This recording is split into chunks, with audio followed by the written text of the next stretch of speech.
वर्ण व्यवस्था का तात्पर्य। कर्म दो तरह के होते हैं, जन्मारंभक कर्म और भोगदायक कर्म।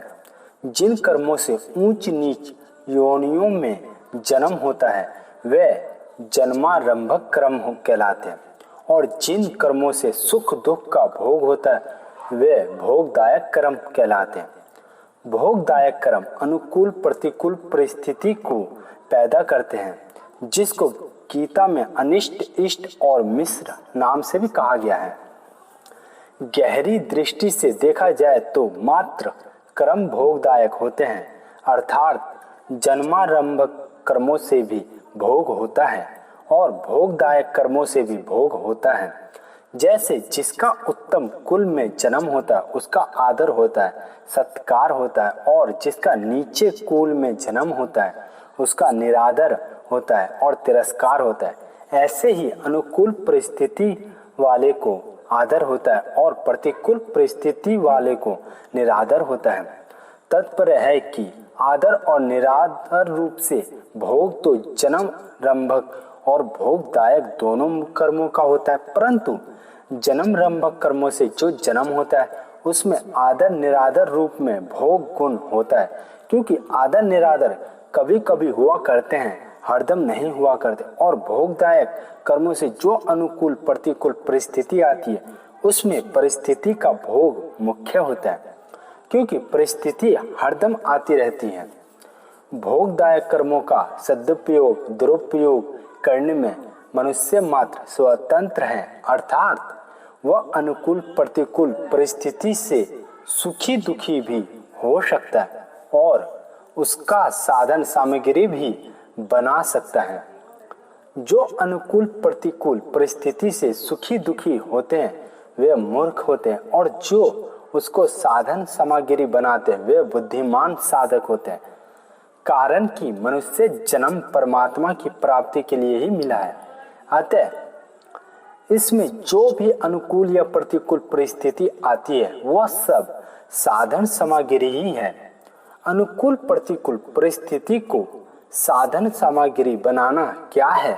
अनुकूल परिस्थिति आ जाए तो उसको दूसरों की सेवा में, दूसरों के सुख आराम में लगा दे, और प्रतिकूल परिस्थिति आ जाए तो सुख की इच्छा का त्याग कर दे।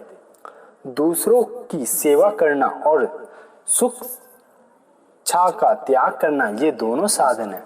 शास्त्रों में आता है कि पुण्यों की अधिकता होने से जीव स्वर्ग में जाता है और पापों की अधिकता होने से नरकों में जाता है, तथा पुण्य पाप समान होने से मनुष्य बनता है। इस दृष्टि से किसी भी वर्ण आश्रम देश वेश आदि का कोई भी मनुष्य सर्वथा पुण्य आत्मा या परमात्मा तथा पाप आत्मा नहीं हो सकता।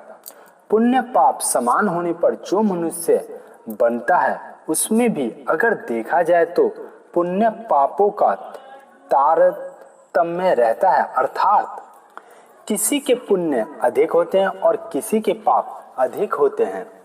ऐसे ही गुणों का विभाग भी है।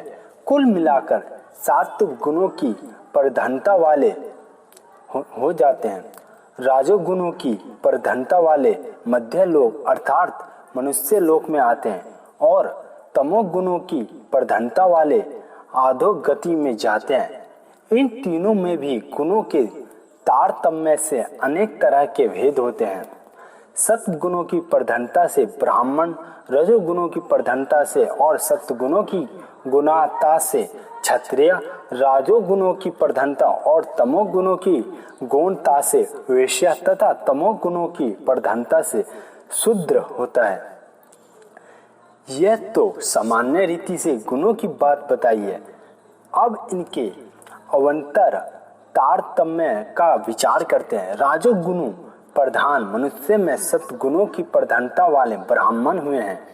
इन ब्राह्मणों में भी जन्म के भेद से ऊंच नीच ब्राह्मण माने जाते हैं, और परिस्थिति रूप से कर्मों का फल भी कई तरह का आता है, अर्थात सब ब्राह्मणों की एक समान अनुकूल प्रतिकूल परिस्थिति नहीं आती। इस दृष्टि से ब्राह्मण योनियों में भी तीनों गुण मानने पड़ेंगे। ऐसे ही क्षत्रिय, वैश्य और शूद्र भी जन्म से ऊंच नीच माने जाते हैं और अनुकूल प्रतिकूल परिस्थिति में भी कई तरह की आती है। इसलिए गीता में भी कहा गया है कि तीनों लोक में ऐसी कोई भी वस्तु नहीं है जो तीनों गुणों से रहित हो। जैसे परीक्षा में अनेक विषय होते हैं और उन विषयों में से किसी विषय में कम और किसी विषय में अधिक नंबर मिले, उन सभी विषयों के नंबरों को मिलाकर कि कुल जितने नंबर आते हैं उनसे परीक्षा फल तैयार होता है। ऐसे ही प्रत्येक मनुष्य किसी विषय में पुण्य अधिक होता है और किसी विषय में पाप अधिक होता है और कुल मिलाकर जितने पुण्य पाप होते हैं उसके अनुसार उसका जन्म मिलता है। अगर अलग अलग विषयों में सबके पुण्य पाप समान होते तो सभी को बराबर अनुकूल प्रतिकूल परिस्थिति मिलती, पर ऐसा होता नहीं है। इसलिए सभी के पुण्य पापों में अनेक प्रकार का तारतम्य रहता है। यही बात सात्विक गुणों के विषय में भी समझनी चाहिए। अब जो मनुष्य तौर पर योनियों वाले पशु पंछी आदि हैं उनमें भी ऊंच नीच माने जाते हैं। जैसे गाय आदि श्रेष्ठ माने जाते हैं और कुत्ता, गधा, सुअर आदि नीच माने जाते हैं। कबूतर आदि श्रेष्ठ माने जाते हैं और कौवा, चील आदि नीच माने जाते हैं। इन सबको अनुकूल प्रतिकूल परिस्थिति में ही एक समान नहीं मिलती। तात्पर्य यह है कि मध्य गति और अधोगति गति वालों में भी कई तरह के जाति भेद और परिस्थिति भी भेद होते हैं।